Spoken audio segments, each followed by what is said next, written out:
नमस्ते दोस्तों, मैं लेकर आया हूँ एक बहुत ही दिलचस्प और जादुई कहानी जिसका नाम है जादुई बांसुरी और रंगीन जंगल। एक समय की बात है, एक बहुत ही प्यारे और चमकीले जंगल में, जहाँ हर पत्ता मुस्कुराता था और हर फूल नाचता था, वहाँ रिया नाम की एक नन्ही लड़की रहती थी। रिया बहुत ही प्यारी और उत्सुक थी। उसके साथ हमेशा उसका सबसे अच्छा दोस्त गोलू नाम का एक शरारती बंदर रहता था। गोलू बात भी कर सकता था, पर केवल रिया के साथ।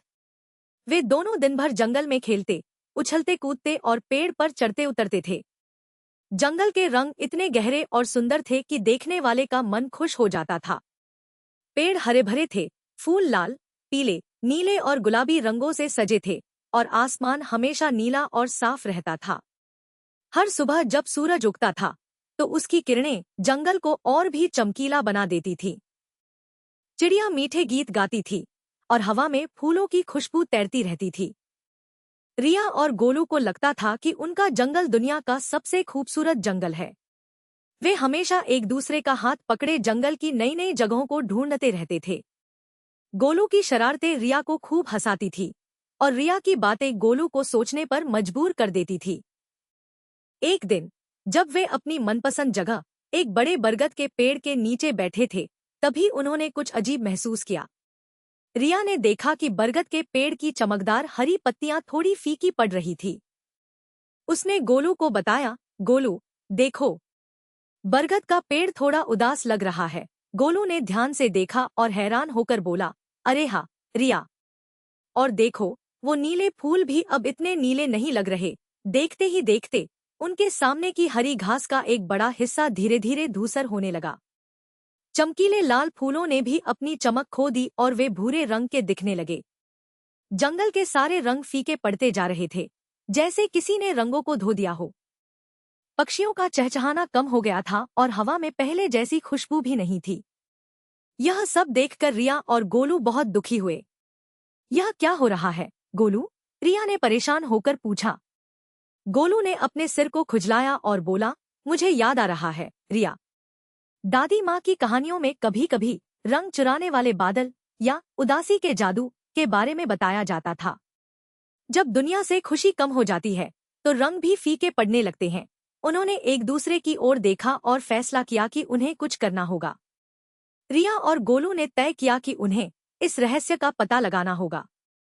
वे सीधे जंगल के सबसे बूढ़े पेड़ ज्ञानतरु के पास गए। ज्ञानतरु एक बहुत ही विशाल और पुराना पेड़ था, जिसकी जड़ें जमीन में गहरी फैली हुई थी और उसकी शाखाएं आसमान छूती थी। ऐसा माना जाता था कि ज्ञानतरु को हर चीज का पता है। रिया ने आदर से पूछा, ज्ञानतरु बाबा, हमारे जंगल के रंग क्यों फीके पड़ रहे हैं? क्या जंगल उदास हो रहा है? ज्ञानतरु की पत्तियों ने धीरे धीरे सरसराहट की, जैसे वह कुछ सोच रहा हो। फिर उसकी सबसे पुरानी शाखा से एक धीमी, गहरी आवाज आई, बच्चों, जंगल के रंग इसलिए फीके पड़ रहे हैं क्योंकि दुनिया में खुशी और आशा कम हो गई है। इंद्रधनुष गायब हो गया है, और उसके साथ ही सारे रंग भी। गोलू ने पूछा, तो क्या हम कुछ कर सकते हैं, ज्ञानतरु बाबा? ज्ञानतरु ने बताया, जंगल के बीचों बीच, एक रहस्यमय पर्वत के पीछे, एक जादुई बांसुरी छिपी हुई है। वह बांसुरी खुशी के गीतों से रंगों को वापस ला सकती है, लेकिन उस तक पहुंचना आसान नहीं है। रास्ते में कई चुनौतियां हैं, और उसे केवल एक शुद्ध दिल वाला व्यक्ति ही बजा सकता है। ज्ञानतरु बाबा से जादुई बांसुरी के बारे में जानने के बाद रिया और गोलू ने अपनी यात्रा की तैयारी शुरू कर दी। रिया ने अपनी छोटी सी पोटली में कुछ ताजे फल, सूखे मेवे और पीने के लिए पानी की एक छोटी बोतल रखी। गोलू ने उसे अपनी नटखट आंखों से देखा और बोला, क्या हम सच में उस जादुई बांसुरी को ढूंढ पाएंगे, रिया? रास्ता बहुत मुश्किल लग रहा है। रिया ने मुस्कुराते हुए गोलू का हाथ थामा और बोली, गोलू, जब हम दोनों साथ हैं, तो कोई भी मुश्किल बड़ी नहीं है। हमें इस जंगल को फिर से रंगीन बनाना है ना? गोलू ने जोश में अपनी पूंछ हिलाई और कहा, हाँ, हम कर सकते हैं। चलो चलें। उन्होंने अपनी यात्रा शुरू की। पहले तो रास्ता थोड़ा पहचाना हुआ लगा, लेकिन जैसे जैसे वे आगे बढ़ते गए, जंगल और भी धूसर और उदास होता गया। पेड़ पौधे फीके पड़ गए थे और फूलों में जान नहीं थी। हवा में एक अजीब सी उदासी फैली हुई थी। वे जानते थे कि उन्हें बहुत दूर जाना है, लेकिन उनके दिल में उम्मीद की एक छोटी सी किरण अभी भी जल रही थी। रिया ने सोचा कि शायद यह सफर उन्हें ऐसी चीजें दिखाएगा जो उन्होंने पहले कभी नहीं देखी थी। कुछ देर चलने के बाद वे एक रहस्यमय गुफा के पास पहुंचे।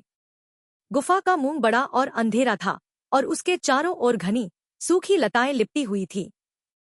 अंदर से एक ठंडी नम हवा आ रही थी, जिससे थोड़ी सी घबराहट महसूस हो रही थी। गोलू ने रिया के हाथ को और कसकर पकड़ा। रिया, ये गुफा तो डरावनी लग रही है, गोलू ने फुसफुसाते हुए कहा। क्या इसके अंदर से हमें कोई भूत मिलेगा? रिया ने हिम्मत जुटाई और एक छोटा सा दिया निकाला, जिसे वह अपने साथ लाई थी। डरो मत, गोलू। ज्ञानतरू बाबा ने कहा था कि रास्ते में चुनौतियां मिलेंगी। हमें उनका सामना करना होगा। जैसे ही उन्होंने गुफा के अंदर कदम रखा, अंधेरा और गहरा हो गया। दिया की रोशनी भी पूरी तरह से अंदर का रास्ता नहीं दिखा पा रही थी। तभी उन्हें अंदर से एक धीमी, मधुर गुनगुनाहट सुनाई दी, जैसे कोई दूर से गाना गा रहा हो। यह आवाज रहस्यमय थी, लेकिन डरावनी नहीं। रिया ने कहा, लगता है यही सही रास्ता है। चलो, हिम्मत से आगे बढ़ते हैं। गुफा के अंदर अंधेरे में रिया और गोलू रास्ता भटकने लगे। चारों ओर बस चट्टानें और संकरे रास्ते थे। हमें रास्ता नहीं मिल रहा, रिया, गोलू ने उदास होकर कहा। तभी अचानक उनके सामने कुछ चमकीली रोशनी वाले बिंदु हवा में तैरने लगे। एक एक करके वे बिंदु धीरे धीरे सुंदर टिमटिमाती तितलियों में बदल गए। उन तितलियों के पंख अलग अलग रंगों में चमक रहे थे और उनसे हल्की हल्की रोशनी निकल रही थी। तितलियां धीरे धीरे आगे बढ़ने लगीं, जैसे वे उन्हें रास्ता दिखा रही हों। रिया ने समझा कि ये उनकी मदद करने आई हैं। गोलू, देखो, ये तितलियां हमें रास्ता दिखा रही हैं, रिया ने उत्साह से कहा। उन्होंने उन टिमटिमाती तितलियों का पीछा करना शुरू कर दिया। तितलियां उन्हें गुफा के घुमावदार रास्तों से होकर ले गईं, कभी ऊपर, कभी नीचे। उन्हें ध्यान से चलना पड़ रहा था ताकि वे किसी गड्ढे में न गिर जाए। तितलियों की रोशनी से गुफा की दीवारें भी थोड़ी थोड़ी चमकने लगीं, जिससे उन्हें रास्ते में दिखने वाले अजीबोगरीब पत्थरों और क्रिस्टलों को देखने का मौका मिला। तितलियों ने उन्हें एक गुप्त रास्ते से बाहर निकाला। गुफा से बाहर निकलते ही रिया और गोलू ने देखा कि वे एक विशाल मैदान में पहुंच गए थे। यह मैदान भी फीका और उदास दिख रहा था, लेकिन उनके रास्ते में कुछ बड़ी बड़ी और गुस्सैल मधुमक्खियां मंडरा रही थी। ये मधुमक्खियां सामान्य से बहुत बड़ी थी और उनकी भनभनाहट भी बहुत तेज थी। वे रास्ता रोके खड़ी थी। आगे नहीं जा सकते, एक बड़ी मधुमक्खी ने गुस्से से गुर्राते हुए कहा। यह मैदान हमारा है और हम किसी को भी बिना हमारी मर्जी के आगे नहीं जाने देंगे। गोलू डर गया और रिया के पीछे छिप गया। रिया ने हिम्मत करके पूछा, हम जादुई बांसुरी ढूंढने जा रहे हैं ताकि जंगल में रंग वापस आ सकें। कृपया हमें जाने दीजिए, मधुमक्खी रानी ने कहा। अगर तुम्हें आगे जाना है तो तुम्हें हमें कोई ऐसी चीज देनी होगी जो हमारे दिल को खुश कर दे। हम खुशी भूल गए हैं। रिया को याद आया कि ज्ञानतरू बाबा ने कहा था कि जादुई बांसुरी खुशी के गीतों से रंगों को वापस ला सकती है। उसने गोलू की तरफ देखा, जिसने उसे हिम्मत देने के लिए धीरे से ताली बजाई। रिया ने गहरी सांस ली और एक बहुत ही प्यारा, मीठा गीत गाना शुरू किया। उसकी आवाज इतनी मधुर थी कि मधुमक्खियां धीरे धीरे शांत होने लगी। उनके गुस्से वाले चेहरे पर धीरे धीरे सुकून आने लगा। गीत खत्म होने पर मधुमक्खी रानी ने मुस्कुराते हुए कहा, वाह, तुम्हारी आवाज में कितनी मिठास है। तुमने हमारा दिल खुश कर दिया। जाओ बच्चों, रास्ता खुला है। मधुमक्खियों से आगे बढ़कर रिया और गोलू एक और अनोखी जगह पहुंचे। यह एक छोटी पहाड़ी के ऊपर था, जहां एक बहुत ही पुराना लेकिन रहस्यमय तरीके से सुंदर पेड़ का घर था। यह कोई साधारण घर नहीं था, बल्कि एक बूढ़ा जादूगर का घर था। जादूगर की लंबी सफेद दाढ़ी थी और उसकी आंखों में चमक थी। उसने एक नीले रंग का चोगा पहना था और उसके हाथ में एक चमकदार लकड़ी की छड़ी थी।